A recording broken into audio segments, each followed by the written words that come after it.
Perfect. Okay.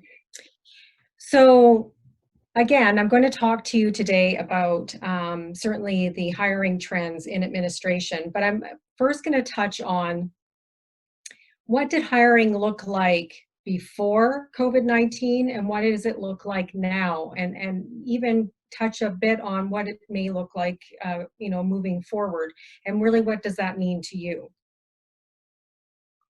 So just bear with me here. There we go. So as I mentioned, these are the three areas we're going to touch on today.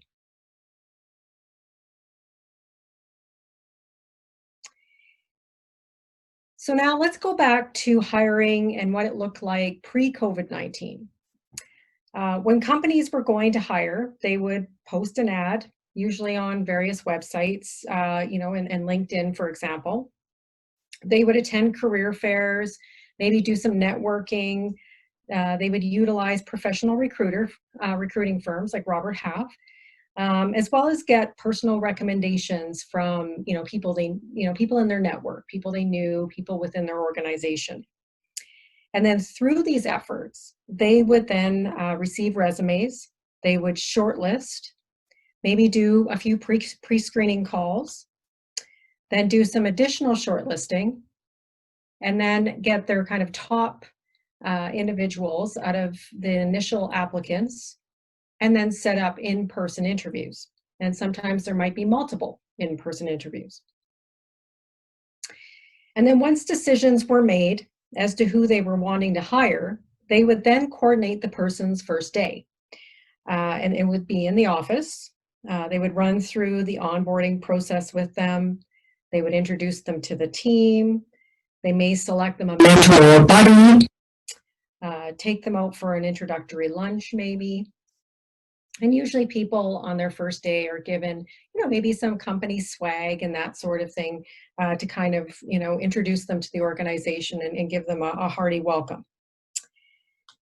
Now their technology would largely be set up when they would come in, but usually there would be some tweaking that needed to be done and some additional work, and there's usually definitely some assistance with that, either by administrators or technology professionals.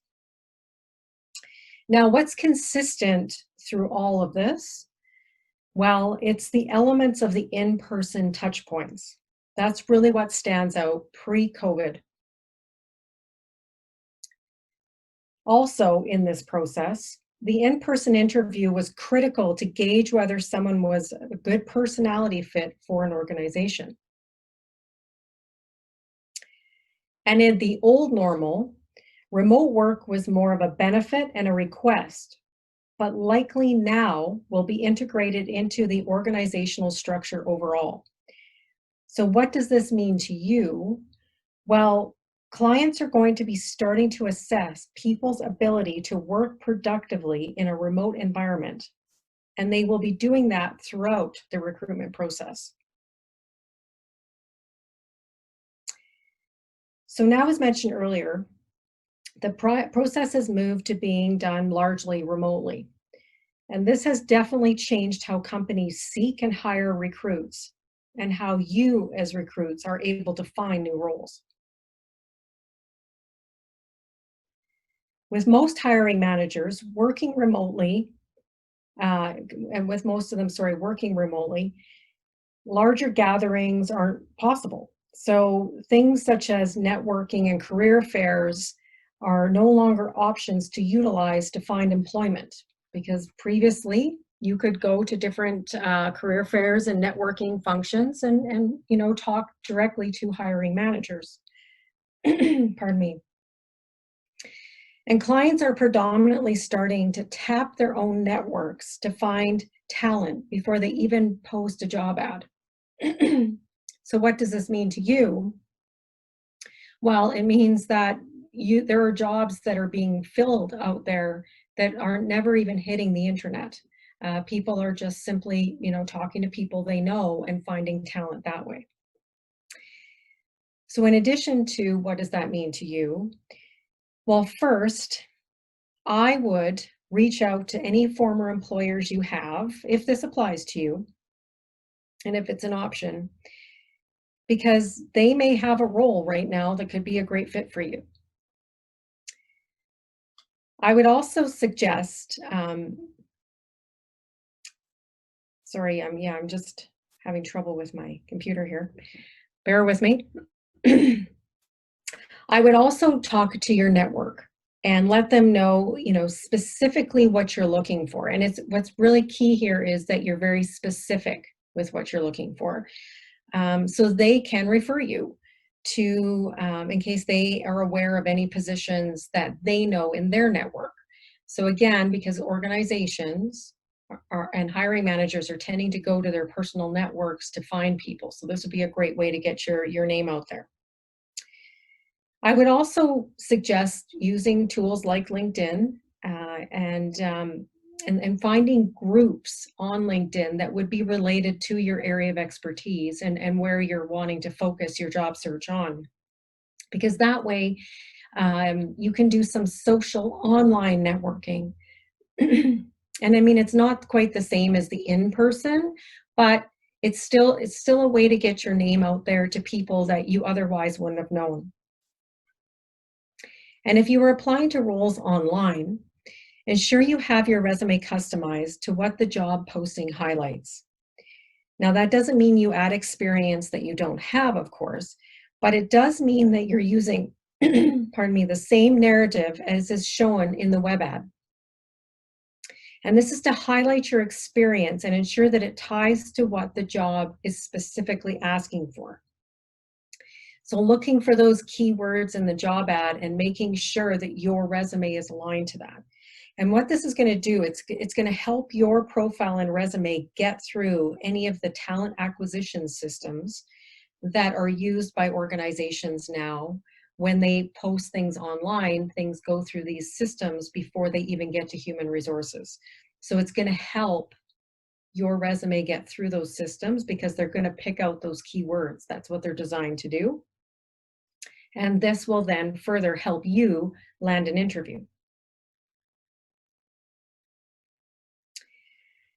Now, I also wanted to touch on remote interviews, as there's definitely some best practices that will help you shine, and they are definitely a little bit different than an in-person interview. So firstly, don't try to wing it. Make sure you get all the details from the individual who's setting it up as it relates to who is going to place the call, what platform you're using. So is it MS Teams? Is it Zoom? And any of those types of platforms.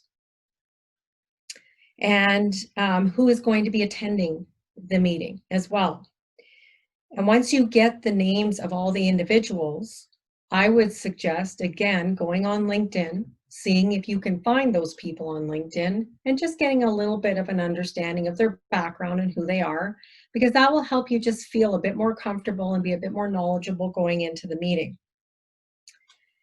And then also, no different than in interviews in the past, make sure you're doing your research on the company and you know the job description really, really well. And again, you know those keywords, because again, the client's going to be wanting to hear those words throughout your conversation with them, because that's what's going to attract them to, that you understand, that you maybe have some experience, that kind of thing. And this will also just have you come across as being interested and really engaged in wanting the role. Now, as even as I've been working here through the technology side of things, make sure you're preparing your technology in advance, just to avoid any glitches day of the interview. So conduct a trial run of your video conferencing platform a day or so beforehand, giving yourself enough time to adapt if something isn't working. And then further to that, make sure you have some sort of a backup plan. So ask the client for a phone number or an email, just in case, for whatever reason, things crash that day and you can't get on that virtual platform, you still have a way of connecting with them. And minimize distractions. And sometimes this is the tougher part, depending on your home situation and where you would be doing the interview. But switch off any alerts and chats during the interview.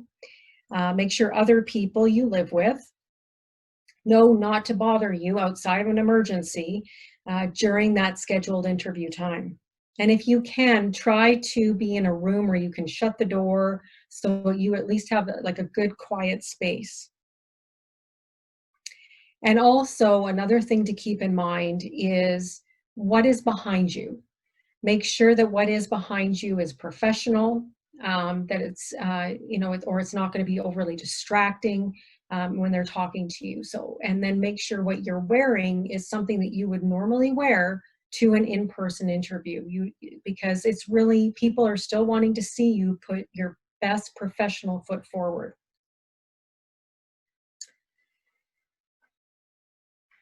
And then as we move into more of a remote world, clients are going to be looking for some additional traits in candidates. So you may want to think about highlighting some of these as you're going through your interview where it makes sense. They're going to be looking for people that are reasonably tech savvy.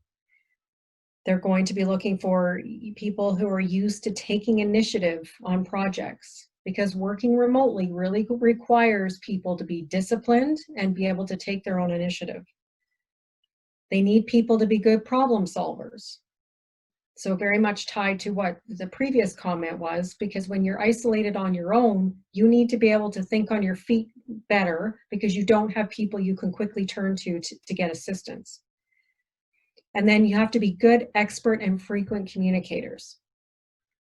Because a best practice related to working remotely is you are going to find that you actually probably communicate more deliberately, especially setting up particular meetings and things like that, than you would in the office, because you wouldn't consciously think of, okay, I got to connect with Susie today to make sure that we're aligned in terms of what we're working on. Because when you're in the office, you're right there with each other, so you don't necessarily think that. But when you're remote, you need to be very mindful of that, keeping that line of communication always open. So they're going to look to people who are very mindful of things like that and are just overall good communicators. And in a video interview, clients are going to still be assessing your personality fit with the organization. And of course, that's a bit tougher than when you're in an in-person interview, because when you're in in-person interviews, you're able to read people a bit better. You can have a little bit more one-on-one interaction with them. And you can also get feedback from other people in the office, like when you come into reception and you're talking to reception, how did you handle yourself? All of those things are, feedback and comments that people use to assess people's fit with an organization. When you can't do that, then you have to be, as the interviewer, more mindful of the types of questions you ask. So you're likely going to be hearing more of these types of questions. For example, our company's core mission is X. What does that mean to you? Or what drives you to succeed as a professional and to keep learning new things? What management styles do you thrive under? How do you prepare to work with colleagues you disagree with or who are difficult to get along with? Have you ever encountered this in a remote setting? And tell me about the best project you've worked on and what made it work so well. What is teamwork to you? How well do you adapt to change? And what 3 qualities do you think make you a good fit for this job as well as this organization? So those are just some examples of questions where they're going to kind of be pulling some of those personality characteristics, some examples of work that you've done in the past and how that might fit with you now working in a potentially remote work environment for maybe a longer period of time.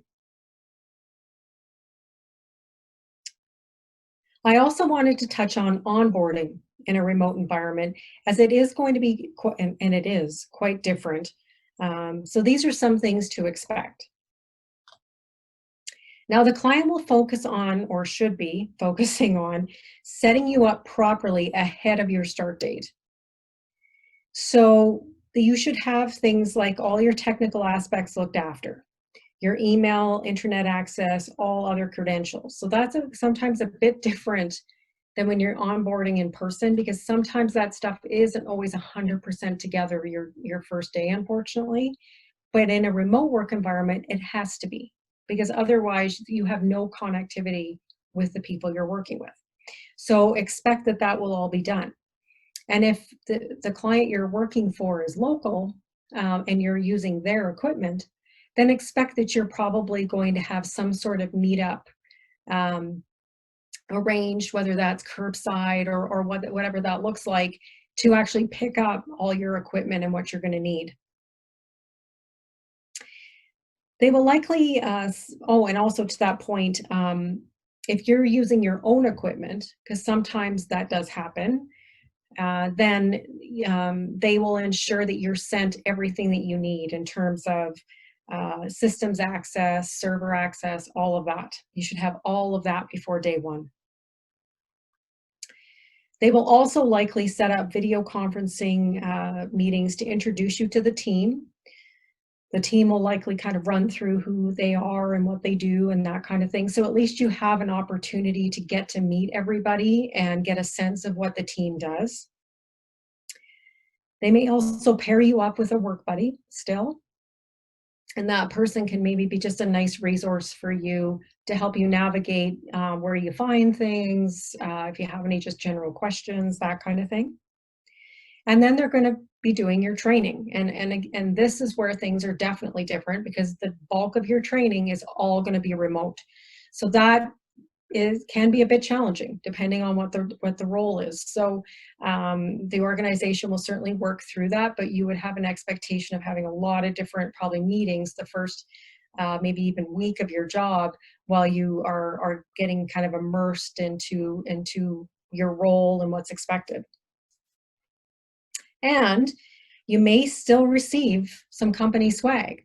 The difference now, though, is you're probably going to receive it via courier versus in person. So definitely some differences there. Now, given this, some organizations are starting to go back to work and go back to the office. Still not looking the same as it did pre-COVID, but they are still looking at doing that. So there may be an expectation that you're working a little bit from home, a little bit in the office, because most organizations are doing some sort of a job share, kind of rotation sort of thing right now, just to respect social distancing and whatnot. But some organizations, particularly smaller ones that are able to, have that social distancing internally, some of them are bringing everyone back. So really at this point, as you are out in the work world looking to find roles, kind of expect whatever scenario is going to be put to you. Really right now, what we're seeing is just people need to be very flexible. They need to be able to adapt and understanding that most organizations have not had to do a lot of these things before. And so they're probably not going to get it 100%. But they're generally trying their best. So, just as you go out there, try to just be as adaptable and patient as you can as organizations try to onboard you.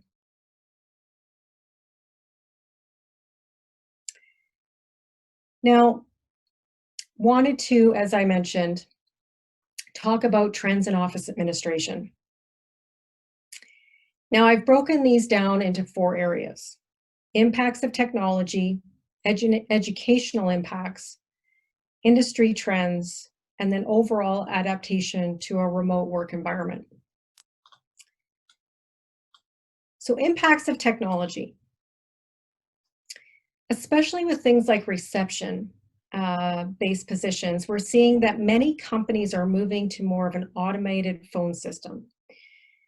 So technology is automating a lot of what would have traditionally been the tasks that would have traditionally been in a reception type role. It's also looking at how companies, handle things even related to data entry, which was again usually part of that, more of that reception or more entry level administrative role. And again, with reception, we are seeing that many companies are no longer having someone at the front desk even. So they're moving into more of a virtual type of office. And with COVID-19, this has made companies aware of remote work solutions, leading to the need for administrators to be more tech savvy overall.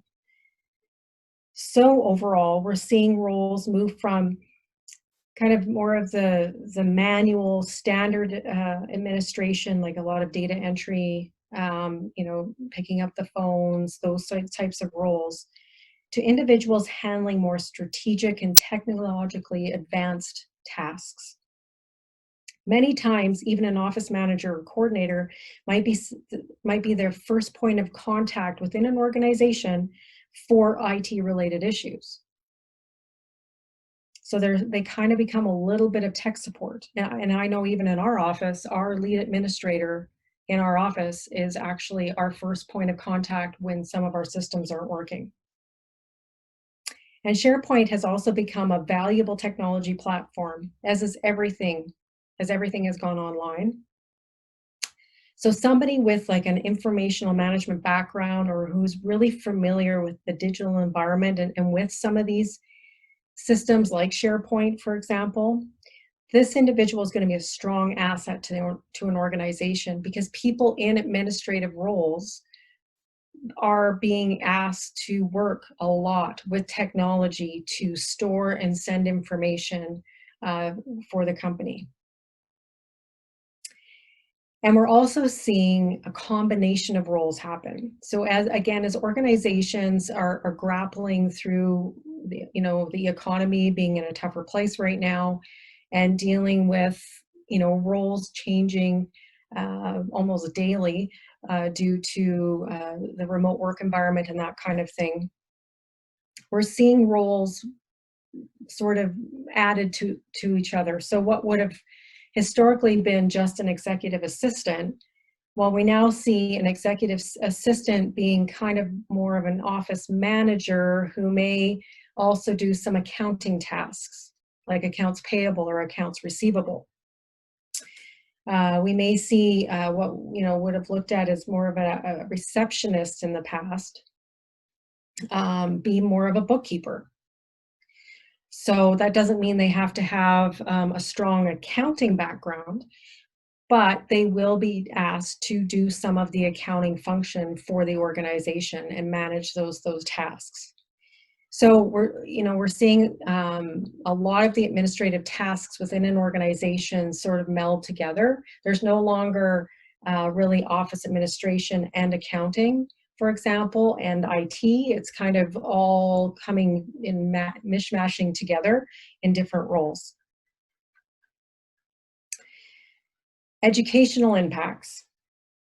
So as we're not in a labor shortage market anymore, and haven't been for a while in Alberta, there are a lot of available candidates. And so clients have the ability to be much more selective in their recruitment. They can be very, very picky, for lack of a better word, and say, okay, I need this person to have X, Y, Z, and they have to have that or we would not hire them.